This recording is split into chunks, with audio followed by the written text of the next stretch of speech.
Hallo Leute, herzlich willkommen zum neuen Vlog für diese Woche.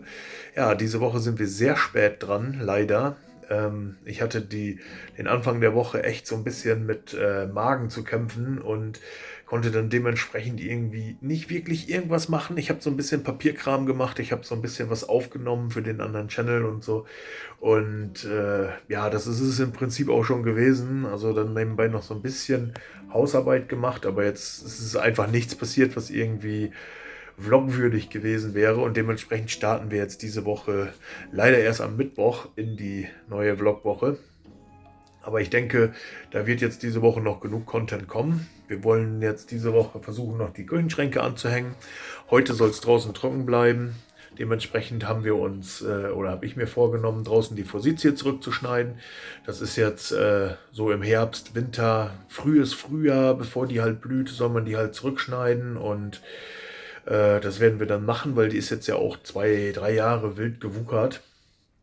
Ja, dementsprechend, ja, beim Apfelbaum muss noch Laub gehakt werden, die Hochbeete müssen vorbereitet werden. Ich habe hier für den hinteren Bereich auch noch eine Idee für ein Hochbeet. Und ja, das möchte dieses Jahr alles noch vorbereitet werden. Der Beton muss raus, dann muss das ganze Zeug vom Komposthaufen dort rein, Erde drüber und dann müssen wir die Heckensträucher noch zurückschneiden und sowas. Das soll jetzt diese Woche auch noch passieren. Ich hoffe, das klappt. Also die letzten Tage hat es relativ viel geregnet. Und ja, müssen wir einfach mal schauen. Also heute soll es nicht regnen. Gestern sollte es regnen, gestern hat es nicht geregnet. Also weiß man auch nicht, ob es jetzt heute regnet oder halt nicht. Das müssen wir dann schauen. Auf jeden Fall gehen wir gleich, sobald es hell ist, erstmal raus und bereiten die Forsythie vor fürs neue Jahr, schneiden die zurück. Dann steht ja dort auch noch eine Palette Ytongsteine. Die steht da schon seit 2,5 Jahren oder so, seit Baubeginn praktisch. Die müssen wir auch noch. Aber die muss ich dann auch noch mal irgendwo reinfahren und abstapeln, sodass die da vorne auch mal verschwindet. Und ja, generell so ein bisschen aufräumen vorne, ein bisschen schick machen, die Container voll machen, den ganzen Schrott, der noch rumsteht, was man halt gar nicht mehr gebrauchen kann, dort rein. Dann haben wir dort das eine Zaunelement, was ich rausgeschnitten habe. Da sind wir am Überlegen. Wahrscheinlich werde ich das wieder reinschweißen und dann werden wir dort die 3 Brombeeren noch pflanzen, die wir von den Schwiegereltern bekommen haben. Dann können die fürs neue Jahr dann dort links und rechts ihre Schwuppen kriegen, sagt man so. Ja, und dann ist das sozusagen eine Brombeerhecke, die man dann von beiden Seiten so erreichen kann. Ob das jetzt so eine, also es ist jetzt meiner Meinung nach nicht die optimale Lösung, weil es ja dort Maschendrahtzaun ist und dieser Maschendrahtzaun, wenn es dann dort durchwächst, dann kriegst du halt, dann ist das halt eine Heidenarbeit, immer die alten Brombeerranken vom Vorjahr dort wieder rauszukriegen, je nachdem wie das dann wächst. Aber an für sich finde ich den Gedanken ganz schön. Und wir werden das jetzt einfach mal ausprobieren, ein Jahr lang. Und wenn sich dann rausstellt, dass es sich dann, oder die nächsten 2 Jahre, wahrscheinlich werden die nächstes Jahr gar nicht so extrem wachsen, werden wir einfach mal schauen, wie sich das macht, wie sich das zurückschneidet, wie sich das entwickelt. Und wenn wir dann merken, dass das ist nicht praktikabel, dann wird der Maschendrahtzaun weggenommen und dann machen wir dort wahrscheinlich nur irgendwie 1, 2 einzelne Drähte rein und das ist dann die Rankhilfe. Auf jeden Fall soll das so eine Art Brombeerhecke dort für den Bereich so bleiben. Also finde ich eigentlich eine super klasse Idee. So bekommt die Hecke eigentlich von allen Seiten Sonne. Also tagsüber so wandert die Sonne einmal rum. Das ist schon mal gar nicht so schlecht und man kommt halt auch von beiden Seiten dran. Es ist sehr gut zugänglich von allen Seiten und ja, es lässt sich auch sehr gut sauber halten, denke ich mal. Also wenn man dann unten so einen kleinen Streifen mit Hackschnitzel oder sowas mulcht, dann ja, müssen wir mal gucken, ob wir das so machen, wie gesagt. Ne? Mit den Hackschnitzeln meine ich jetzt. Wir können auch einfach nur dort Rasen wuchern lassen und Wildkräuter und so. Das entscheiden wir dann mal spontan. Auf jeden Fall muss das mit den Brombeeren noch passieren, bevor jetzt richtig der Frost kommt. Ja, dann logischerweise hinten noch die Hecke zurückschneiden, ja, die ganzen Betonsachen, alles die Container voll, dass das dann nächste Woche endlich mal weg kann. Ja, und ein bisschen Hausarbeit liegt noch an. Ein bisschen Getüdel, sage ich mal. Wir müssen die letzte Tür noch streichen. Das will ich heute auch mal versuchen im Laufe des Tages. Also heute ist auf jeden Fall volles Programm, viel telefonieren, viel Garten, viel machen und tun nebenbei noch. Also ein bisschen Papierkram habe ich auch noch zu erledigen.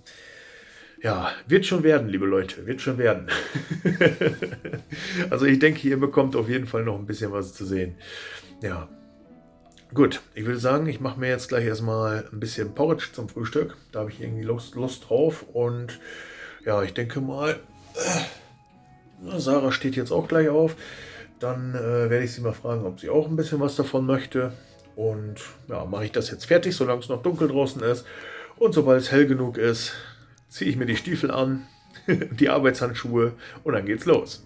Also sehen wir uns gleich draußen wieder. Bis dann, ciao.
Hallo Leute, herzlich willkommen am leicht verregneten Donnerstag, beziehungsweise bis gerade eben noch verregnet.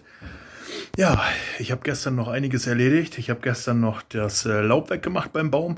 Heute Morgen bin ich aufgestanden, dann lag da wieder was, aber das ist normal. Sind ja noch Blätter auf dem Baum. Ja, und dann habe ich noch komplett Rasen gemäht. Zumindest auf der Vorderseite. Ja. Und das war gestern so dann mein Tagwerk. Da wurde es dann auch schon dunkel. Die Tage sind jetzt ja auch nicht mehr so lang. Ja, und heute Morgen bin ich dann zeitig aufgestanden. Habe dann das Übliche gemacht, Haushalt, Wäsche und dann habe ich Flocke ein bisschen geschoren. So jetzt Stück für Stück. Muss mal langsam wieder sein. Und ja, jetzt ist es gerade trocken geworden. Ich bin fertig mit Frühstück. Jetzt habe ich gleich mal vor, hinten weiterzumachen mit euch. Da werden wir die Kamera auf jeden Fall mit hinnehmen.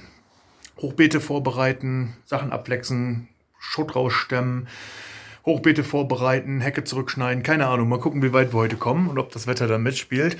Laut Wetterbericht soll es jetzt trocken bleiben, aber naja, das weiß man ja nie so genau. Ich würde sagen, ich räume mal jetzt alles raus und dann sehen wir uns gleich wieder. Also bis dann, ciao.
Ja, liebe Leute, was soll ich sagen? Seit circa einer Stunde ist es durchgängig am Regnen. Das heißt, wir machen jetzt mal, oder wir sind auf eine kleine Zwangspause jetzt angewiesen. Ich hoffe, es wird nachher noch wieder trocken und wir können noch ein bisschen weitermachen.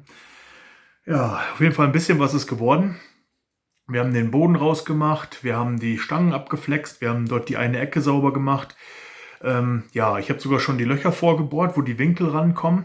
Und dann werde ich einfach 3 dicke Kanthölzer, die wir noch hier vom Fußboden übrig haben, vorne ranschrauben und dann stelle ich von der anderen Seite dann dicke Bohlen, entweder diese dicken Bohlen, die von dem Fußboden, den wir hier hinten rausgenommen haben, noch übrig sind, oder ganz normale Bohlen oder Bretter. Das entscheide ich dann spontan. Ich denke mal eventuell Bretter, weil sowas Massives braucht es gar nicht sein. Ja, auf jeden Fall können wir da jetzt erstmal nicht weitermachen. Aber zumindest ist der Betonboden raus und ja, eine Schicht Blätter und Rasenschnitt drauf und dann halt das Gitter gegen Wühlmäuse. Das hat sich so angeboten, diese beiden Gitter, die haben wir hier schon gefunden beim Abreißen. Und ja, das andere Gitter hatte ich dort noch liegen. Das ist kurioserweise genauso breit. Ein bisschen Platz ist vorne noch, da müssen wir uns noch was einfallen lassen. Wenn ich da jetzt nicht die dicken Bohlen hintermache, dann müssen wir da auf jeden Fall noch irgendwie ein Gitterchen oder so hinlegen. Aber das kriegen wir dann schon hin.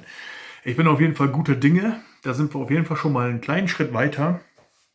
Und ja, da müssen wir mal gucken, was heute Nachmittag wird. Ich werde jetzt gleich erstmal Mittag machen. Und ja, dann werde ich mal gucken. Tue ich vielleicht noch ein bisschen Wäsche waschen oder so, wenn es dann immer noch regnet. Und ja, generell vielleicht noch mal eine Spülmaschine anstellen und solche Sachen. Ja, ein bisschen Ordnung machen. Ja, müssen wir noch mal gucken, was wird. Also, liebe Leute, bis später.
Ja.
Ja, liebe Leute, damit herzlich willkommen am Freitag. Ich habe heute ganz vergessen, das Intro zu machen.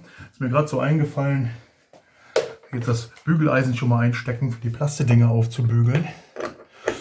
So, ja, wie ihr gesehen habt, wir kommen gut voran. Es macht sich einwandfrei. Und ja, jetzt kommt noch der schwerste Schrank. Da wollen wir dann mal schauen, wie das funktioniert. Da müssen wir noch ein bisschen Elektrik machen und sowas alles. Aber ich denke, das wird schon werden. Ja, gut, ich würde sagen, dann bis später.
Sieht auf der Kamera aus, als würde es wieder dunkler werden.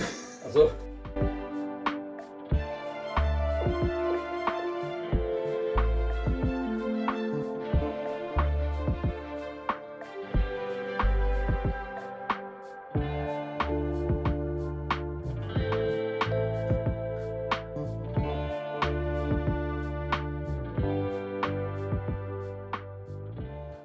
Das kriegst du gar nicht so richtig auf Kamera drauf, wie das wirkt. Also einwandfrei. Schönes warmes Licht. Mach mal aus. Mach mal beide aus. So.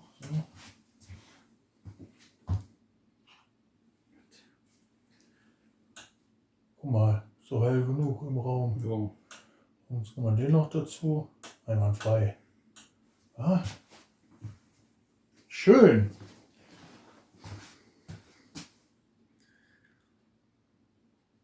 So, liebe Leute, das war unser kleiner Arbeitseinsatz heute. Wir haben gut was geschafft und ja, die Küchenschränke hängen, die Lampen hängen. Was will man mehr? Also einwandfrei. Ja. Und es regnet Bindfäden. Also wir können immer noch nicht weitermachen draußen bei den Hochbeeten. Ich denke mal, das wird dann für heute so ziemlich alles gewesen sein. Ich werde mich dann heute Nachmittag mal ein bisschen an den Schreibtisch setzen und mal schauen, was ich da noch so erledigt kriege. Und ja, dann denke ich mal, sehen wir uns dann morgen wieder, wenn es trocken ist. Ja, oder nachher. Wie auch immer. Bis später.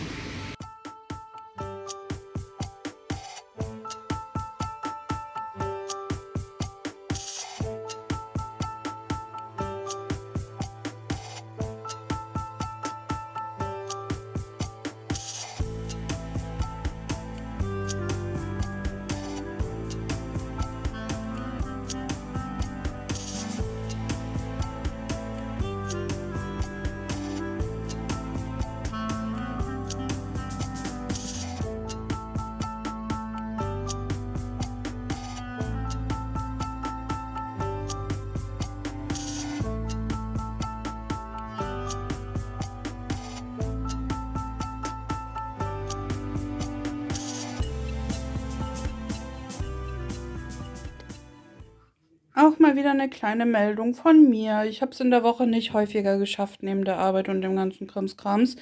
Aber was ich geschafft habe, ist mir jeden Tag ein bisschen Zeit zu nehmen für die Stoffteile, Zusammensetzungssachen, um die halt zu stricken für Christians Pullover, den ich gerade am Machen bin. Und ich habe euch ja gesagt, ich habe auf YouTube mir so ein Tutorial angeschaut. Und im Tutorial haben sie gesagt, falls ihr euch jetzt denkt, hä, was sind denn die ganzen Streifen hier? Dass es am besten ist, das sind übrigens immer doppelte Streifen, das heißt, ihr seht gerade hier 4 Lagen jeweils übereinander. Also das ganz oben ist eine ausgebreitete Armlänge von 1,73. Das sind 4 Lagen übereinander und bei der Länge, hier bin ich mir noch gar nicht so sicher, ob das auch wirklich ausreicht. Ich glaube, ich muss noch mal einen von diesen kurzen, so wie die 3 hier sind, ne, noch einen unten drunter setzen, damit das passt. Aber ich dachte, ich kann es ja auch erstmal zusammenfügen. So, und da sind wir wieder beim Tutorial. Das Tutorial hat nämlich gesagt, macht das in einzelne Streifen, die jeweils doppellagig sind, wenn ihr dünne Wolle habt. Ich habe dünne Wolle. Und lasst euch nicht irritieren, die Streifen sind exakt abgezählt und alle gleich lang. Die sind hier oben bloß noch so ein bisschen eingekräuselt und sowas, deswegen sehen die ein bisschen kürzer aus als die Streifen, die ich unten habe. Aber ich habe die Reihen gezählt. Das hier unten sind alles 200er Reihen und das hier oben ist eine 380er Reihe. Ja, für seine Größe entsprechend ausgemessen und angepasst. Und deswegen glaube ich, weil das ursprüngliche Tutorial, was ich gesehen habe mit diesen Dreierreihen hier unten unter den Armen, das war vorgesehen für, oh Gott, eine ML-Größe oder irgendwie sowas, also ein bisschen zu klein.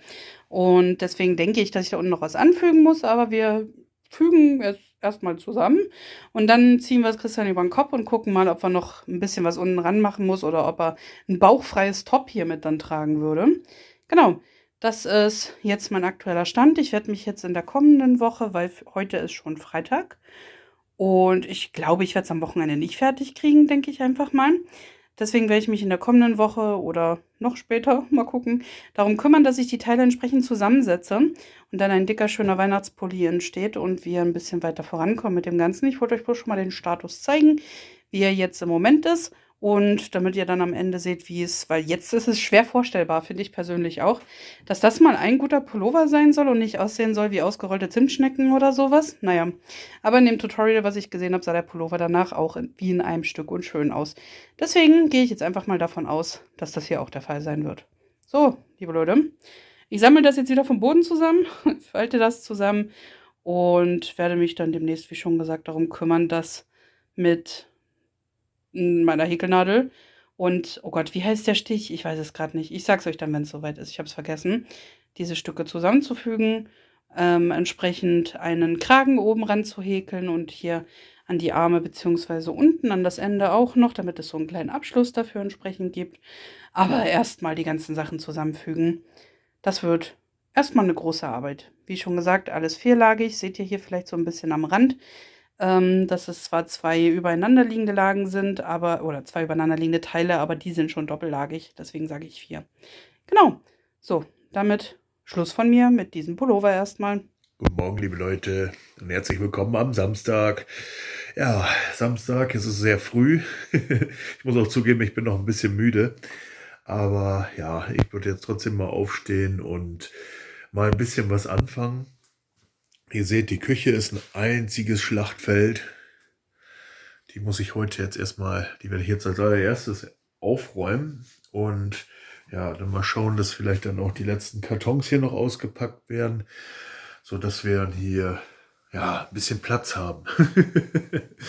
So wie es aktuell aussieht, ist es ein bisschen vollgerammelt. Ja.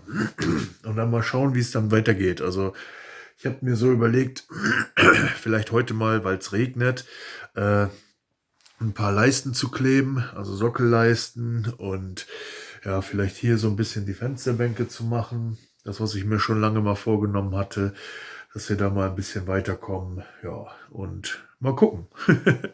Ich schaue gleich erstmal, gerade aktuell ist es nämlich zufälligerweise trocken und recht klar. Soll aber jetzt in den nächsten 20 Minuten wieder anfangen zu regnen und dann eigentlich den ganzen Tag.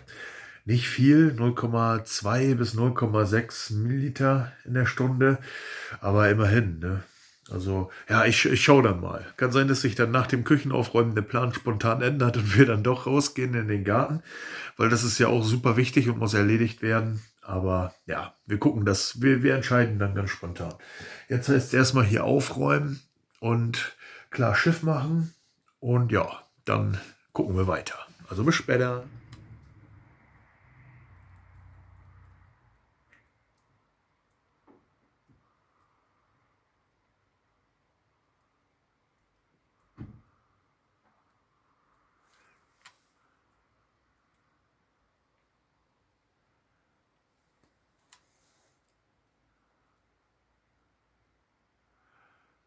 Ja, auf der Kamera sieht man es leider nicht. Aber ja, jetzt sieht nicht mal meinen Finger. Da oben bewegt sich gerade ein Stern über den Himmel.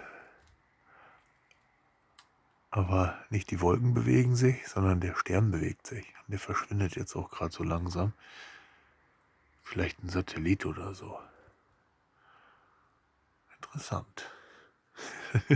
Und hier sitzt ein kleiner Räuber, der wieder versucht rauszukommen. Na komm, wir gehen wieder rein. So, ich bin jetzt fertig mit Küche aufräumen. Soweit, so gut. Das Einzige, was ich noch nicht geschafft habe, ist die Kartons auszuräumen. Aber ich denke mal, da werde ich dann nachher auch ein bisschen Unterstützung bekommen. Ja, ich filme einmal rum, dann könnt ihr mal gucken, wie es jetzt aussieht.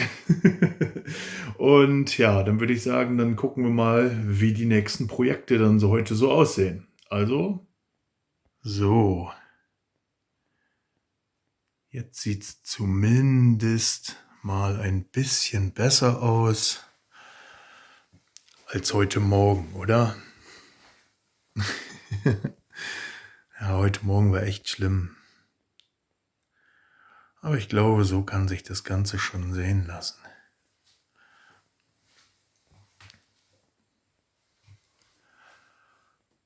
Na, finde ich schon fantastisch, wie das jetzt aussieht hier mit den 3 Schränken. Und dazwischen werden wir dann noch 2 Einlegeböden reinmachen auf jede Seite und da kommen dann die ganzen Kräutergläser, Kräutertees etc. pp. Rein. Ja. Hier ist mal übrigens immer noch alles offen, also da kommen irgendwann noch mal Steckdosen rein. Wir warten nach wie vor auf den Elektriker, dass der mal Zeit für uns hat. Aber das eilt jetzt ja auch nicht auf die Minute genau. Uns ist es ja nur wichtig, dass es vielleicht noch vor Weihnachten fertig kommt. Ja. Ja, dir ist das gar nicht wichtig, ne? Einwandfrei.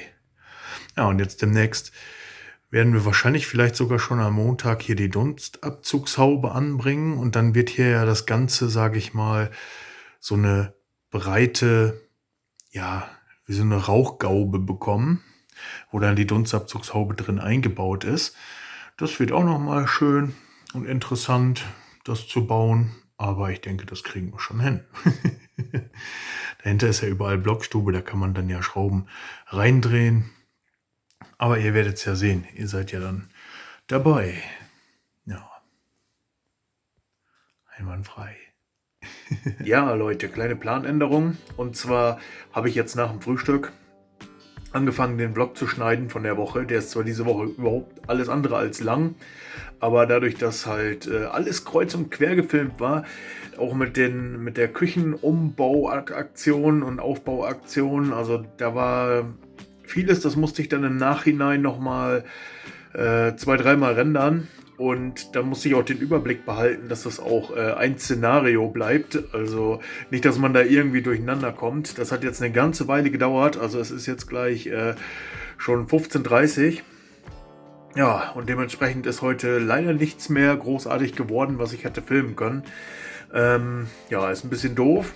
Aber naja, so ist das halt manchmal. Ich glaube, das war sowieso nicht so ganz meine Hauptvlog-Woche irgendwie. Ich weiß nicht, ich habe so ein bisschen, ja, ich weiß nicht, ob ihr das nachvollziehen könnt, wenn der Herbst kommt und es ist ganz viel Regen und es findet alles drinnen statt und es ist schön warm drin und so, dann habe ich erst immer so 2-3 Wochen, wo ich dann in so einen Modus reinschalte, dass ich dann halt auch ja, selber ein paar Gänge zurückschalte, und gerade wenn ich die Möglichkeit dazu habe, ist das natürlich umso noch so verlockender. Und ja, wir haben viel geschafft diese Woche, keine Frage. Aber ich hatte jetzt nicht irgendwie zwischendurch viel Laune, gerade am Montag, Dienstag, wo ich dann halt diese Magengeschichte hatte und generell nicht viel Laune zwischendurch die Kamera rauszunehmen. Ich denke, das wird nächste Woche anders werden. Da könnt ihr auf jeden Fall schon gespannt sein. Wenn euch der Vlog bis hierher gefallen hat, dann lasst einen Daumen da. Falls ihr ja irgendwelche Ideen, Anregungen habt oder falls euch auch mal was nicht gefallen sollte, dann schreibt es einfach unten in die Kommentare. Wir gucken da auf jeden Fall regelmäßig rein. Nicht jeden Tag wahrscheinlich, weil wir, wie ihr wisst, einen Haufen Zeug zu erledigen haben die ganze Zeit. Und ja, das ist halt, ja, wir müssen das immer ein bisschen einteilen.